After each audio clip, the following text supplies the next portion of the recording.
Hai, nama saya Muhammad Mas Agus ya. Saya akan menjelaskan mengenai Mahkamah Internasional atau International Court of Justice. Lembaga ini adalah lembaga kehakiman Perserikatan Bangsa-Bangsa yang berkedudukan di Den Haag, Belanda. Lembaga ini didirikan pada tahun 1945 yang berdasarkan piagam PBB. Didirikannya lembaga ini adalah untuk menyelesaikan kasus-kasus persengketaan dengan cara damai dan dilarang menggunakan kekerasan, sehingga negara-negara yang sedang bersengketa tidak perlu menyelesaikan sengketa dengan cara kekerasan. Tugas utama dari International Court of Justice adalah untuk menyelesaikan sengketa-sengketa internasional, bukan hanya sengketa antar negara saja, melainkan kasus-kasus lain yang berada dalam lingkup pengaturan internasional.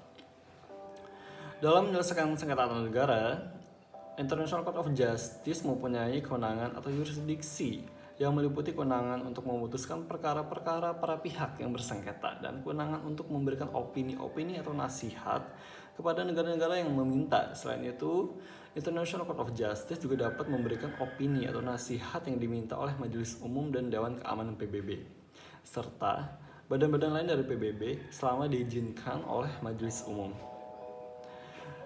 Selain itu, dan berkaitan dengan putusan dari International Court of Justice, putusan hanya mempunyai kekuatan yang mengikat terhadap pihak-pihak dan hanya berhubungan dengan perkara khusus dari para pihak tersebut. Putusan ICJ ini wajib dilaksanakan oleh pihak-pihak yang bersengketa. Jika ada negara tidak mematuhi keputusan, maka ada beberapa sanksi yang diterapkan untuk memaksa negara tersebut mematuhinya. Didirikannya International Court of Justice adalah untuk menggantikan peran yang sebelumnya, yaitu Permanent International Court of Justice. Permanent International Court of Justice diakui sebagai suatu peradilan yang memainkan peranan penting dalam sejarah penyelesaian sengketa internasional. Adapun perannya adalah, yang pertama, merupakan suatu badan peradilan permanen yang diatur oleh piagam dan mengikat para pihak yang menyerahkan sengketa kepada Permanent International Court of Justice. Lalu yang kedua, memiliki suatu badan kelengkapan yang antara lain tugasnya sebagai penghubung antara pemerintah dan badan-badan organisasi internasional lainnya. Lalu yang ketiga, menyelesaikan berbagai sengketa yang putusannya memiliki nilai yang penting dalam perkembangan hukum internasional. Lalu yang keempat, memiliki kompetensi untuk memberikan nasihat hukum terhadap masalah atau sengketa hukum yang diserahkan oleh Dewan atau Majelis Umum PBB. Lalu yang terakhir, Permanent International Court of Justice dalam menyelesaikan sengketa yang diserahkan kepadanya diberi wewenang antara lain untuk menetapkan prinsip ex aequo et bono sebagaimana yang diatur dalam Statuta Permanen. Perserikatan bangsa-bangsa sebagaimana diketahui mempunyai tujuan, yaitu mempertahankan perdamaian internasional. Hal yang penting dalam sistem Perserikatan bangsa-bangsa adalah meletakkan International Court of Justice sebagai organ utama dalam sistem PBB, sebagaimana dalam pasal 7 piagam Perserikatan bangsa-bangsa yang menyebutkan organ-organ utama dari Perserikatan bangsa-bangsa terdiri dari 1. Majelis Umum, 2. Dewan Keamanan, 3. Dewan Ekonomi dan Sosial, 4. Dewan Perwalian, 5. Mahkamah Peradilan Internasional, dan 6. Sekretariat. Berdasarkan ketentuan tersebut, maka ada hal-hal yang diatur. Yang pertama adalah Mahkamah Internasional adalah merupakan bagian yang integral dalam sistem PBB.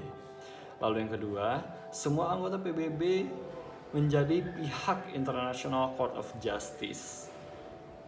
Sebagai organ utama PBB, International Court of Justice mempunyai tugas utama, yaitu memutuskan perkara antar negara, baik antar negara anggota PBB maupun bukan anggota PBB. Lalu yang kedua, memberikan pedoman dan mensupport kerja dari organ utama PBB lainnya, dan untuk badan khusus melalui pendapat hukumnya. Lalu yang ketiga, terlibat dalam kegiatan ekstrayudisial berkenaan dengan peran International Court of Justice dalam menyelesaikan setiap sengketa internasional. International Court of Justice juga akan memfasilitasi setiap negara untuk menyelesaikan sengketa mereka secara damai, sehingga perdamaian dunia akan terwujud. Lalu kewenangan ICJ. Kewenangan International Court of Justice diatur dalam bab 2 Statuta Mahkamah Internasional. Wewenang ini dapat dibedakan, yaitu yang pertama, wewenang ration personae, siapa yang berhak mengajukan perkara ke mahkamah. Berkaitan dengan wewenang ini, yaitu siapa yang berhak mengajukan perkara ke International Court of Justice, pada pasal 34 ayat 1 Statuta Mahkamah Internasional dinyatakan bahwa negara yang boleh menjadi pihak dalam perkara-perkara di muka International Court of Justice, sehingga individu atau organisasi-organisasi internasional tidak dapat menjadi pihak dari suatu sengketa di muka mahkamah tersebut. Lalu yang kedua ada wewenang rasional material mengenai jenis sengketa yang dapat diajukan. Selain memiliki kewenangan, International Court of Justice juga memiliki yurisdiksi dalam menyelesaikan sengketa, yaitu antara lain yang pertama adalah memutuskan perkara-perkara pertikaian untuk yurisdiksi pertikaian dalam kasus-kasus pertikaian. Pelaksanaan yurisdiksi mahkamah ini menyarankan adanya persetujuan para pihak yang bersengketa. Pada pasal 36 ayat 1 Statuta Mahkamah Internasional yang menyatakan bahwa International Court of Justice memiliki yurisdiksi terhadap semua perkara yang diajukan oleh para pihak. Lalu yang kedua, memberikan opini-opini atau nasihat. International Court of Justice dapat memberikan opini kepada negara-negara yang meminta. Selain itu, ICJ juga dapat memberikan opini atau nasihat yang diminta oleh Majelis Umum PBB. Lalu yang ketiga, memeriksa perselisihan sengketa antar negara-negara anggota PBB yang diserahkan kepada International Court of Justice. Lalu, sengketa internasional dapat diselesaikan oleh International Court of Justice dengan melalui prosedur berikut. Yang pertama, telah terjadi pelanggaran HAM atau kejahatan humanitar di suatu negara terhadap negara lain atau rakyat negara lain.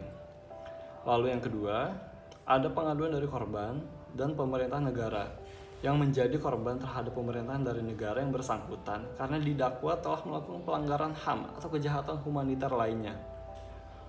Yang ketiga, pengaduan disampaikan Komisi Tinggi HAM PBB atau melalui lembaga-lembaga HAM internasional lainnya. Yang keempat, pengaduan ditindaklanjuti dengan penyelidikan, pemeriksaan, dan penyidikan jika ditemui bukti-bukti kuat terjadinya pelanggaran HAM atau kejahatan kemanusiaan lainnya.